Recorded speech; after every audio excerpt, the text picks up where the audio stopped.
Explanation. There was once a poor boy called Dick Whittington, who lived in a small village in the south of England.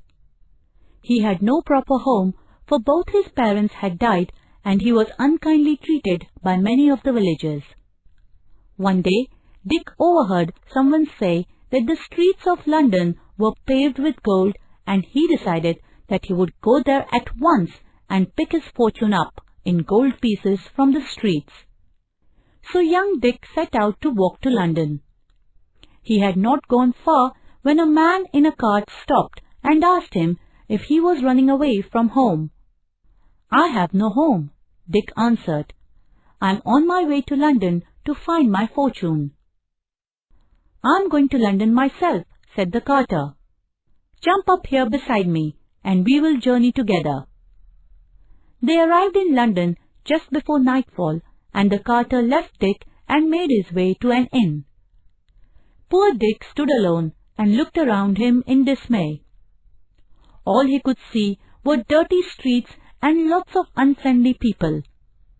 He had nowhere to sleep, and in the end he spent the night in the corner of an alley where he hoped he would come to no harm.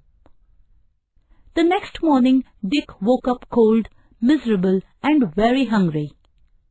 He wandered around begging for food, but again and again people shouted at him, "Go away, you lazy fellow! Be off with you!" At last he collapsed in the street and lay there, too weak to look further for food. By chance Dick had fallen in front of a house belonging to a rich merchant called Mr. Fitzwarren.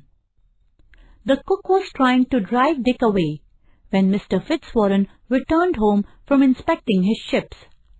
He stopped and said to Dick, "Why don't you work if you need food?" "I would work," said Dick, "but I know nobody who will give me anything to do." "Take him into the kitchen," Mr. Fitzwarren ordered the cook. "Feed him first and then find some work for him." So Dick was given a home and a living. He had a small corner of the attic to sleep in, and his job was to help the cook with all the pots and pans in the kitchen. Dick's life should have been much better than before, but he still had two difficulties to face. The first was that the attic he slept in was overrun by rats and mice. At night they scampered all over him and kept him awake. After a time he solved this problem by saving the few pennies he was paid and buying himself a cat. In no time at all, the cat chased away all the rats and mice, and Dick was able to sleep peacefully. The other difficulty was the cook's bad temper. One night, Dick decided he could stand it no more. Early the next morning, before the cook was up, he set out with his cat to seek his fortune elsewhere.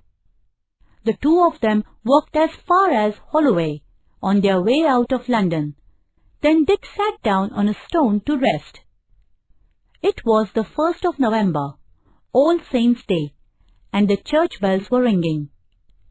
As Dick sat and listened, it seemed they were ringing out a message for him. "Turn again, Whittington, thou worthy citizen, Lord Mayor of London."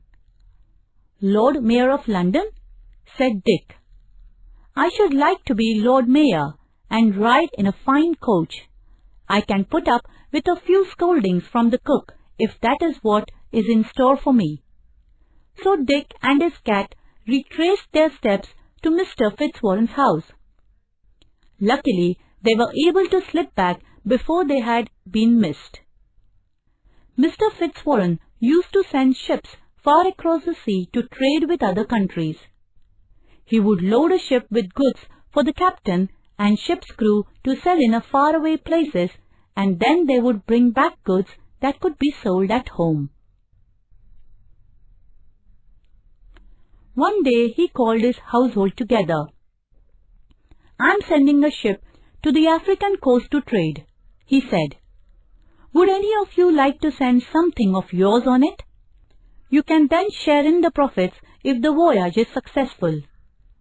Everyone produced something except for Dick, who had nothing to offer. "Have you nothing of your own, Dick?" asked Mr. Fitzwarren kindly, and Dick replied, "Only my cat." "Then let your cat go on the ship," said Mr. Fitzwarren. His daughter Alice said, "Dick loves his cat. Let me put something in for him." But her father said, "No, it must be his, not something belonging to someone else." So Dick fetched his cat and said goodbye to it sadly. The captain of the ship was delighted, for the cat was an excellent mouser, and so he had no trouble with rats and mice on his voyage. After some months, the ship arrived at a place on the African coast, Barbary. The captain sent a message to the king to say he had fine goods for sale, and he was invited to the palace to show them. While he was talking to the king and the queen, some dishes of food were brought in, but almost immediately rats and mice ran up and before the captain's eyes ate all the food. The captain was astonished and asked if this was what normally happened. "Alas, yes," came the reply. "The country is suffering from a plague of rats and mice, and we cannot get rid of them." "I think I may have the answer on my ship," said the captain, and he sent a message asking for Dick's cat to be brought to the palace. More food was laid out, and the rats and mice appeared as before. The cat immediately pounced, killing at least a dozen before they scattered. Everyone was delighted, and the queen asked, "What do you call this animal?" "Puss is the name she answers to," said the captain, and when the queen called, "Puss, Puss," the cat went over to her and purred. The queen was a little alarmed at first, but she had seen how fiercely the cat had attacked the rats and mice. But the captain told her not to be anxious. "Puss is very friendly with people," he said, "and would soon rid your kingdom of rats and mice." "I would give great wealth to own this animal," said the queen. So the captain began bargaining, and it was agreed that the king would buy the whole cargo from Mr. Fitzwarren's ship to pay a fine price for it, and for the cat alone the king paid 10 times of the sum again.